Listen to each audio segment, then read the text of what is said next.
हलीमा सादिया फरमाती हैं, मैं परेशानी की हालत में मक्का पहुंची। आपके दादा अब्दुल मुत्तलिब के पास पहुंचते ही मैंने कहा, मैं आज रात मोहम्मद को लेकर आ रही थी।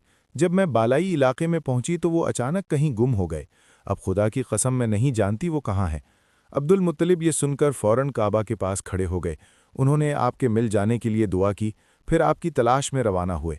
उनके साथ वर्का बिन नौफिल भी थे। गर्ज दोनों तलाश करते करते तहामा की वादी में पहुंचे। एक दरख्त के नीचे उन्हें एक लड़का खड़ा नजर आया। इस दरख्त की शाखें बहुत घनी थीं।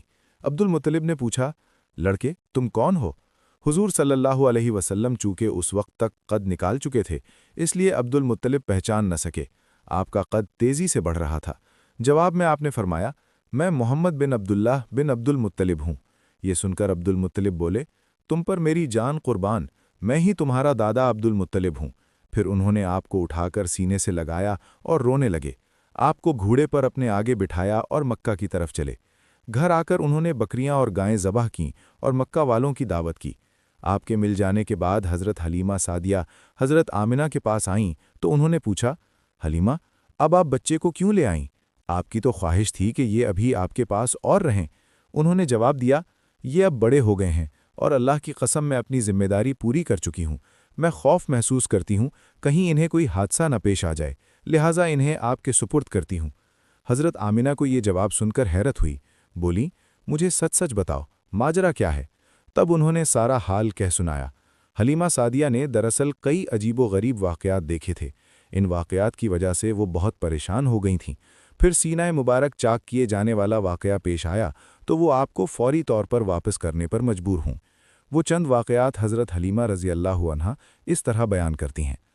एक मर्तबा एक यहूदियों की एक जमात मेरे पास से गुजरी। ये लोग आसमानी किताब तौरात को मानने का दावा करते थे।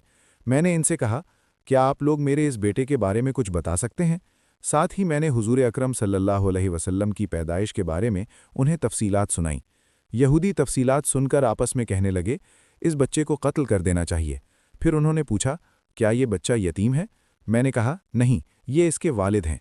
तब उन्होंने कहा, अगर ये यतीम होता तो हम ज़रूर इसे कत्ल कर देते। इसी तरह एक मर्तबा वो आपको उकाज़ के मेले में ले गईं।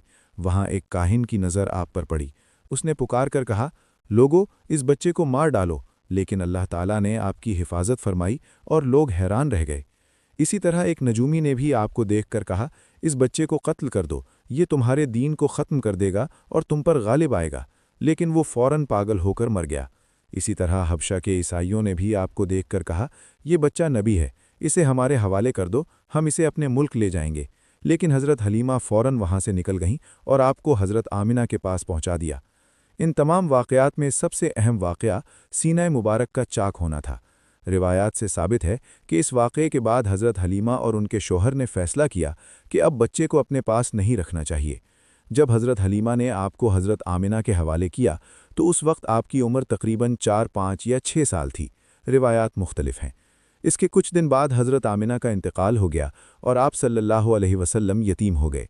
हज़रत आमिना की वफ़ात अबुआ के मकाम पर हुई और वहीं दफन किया गया।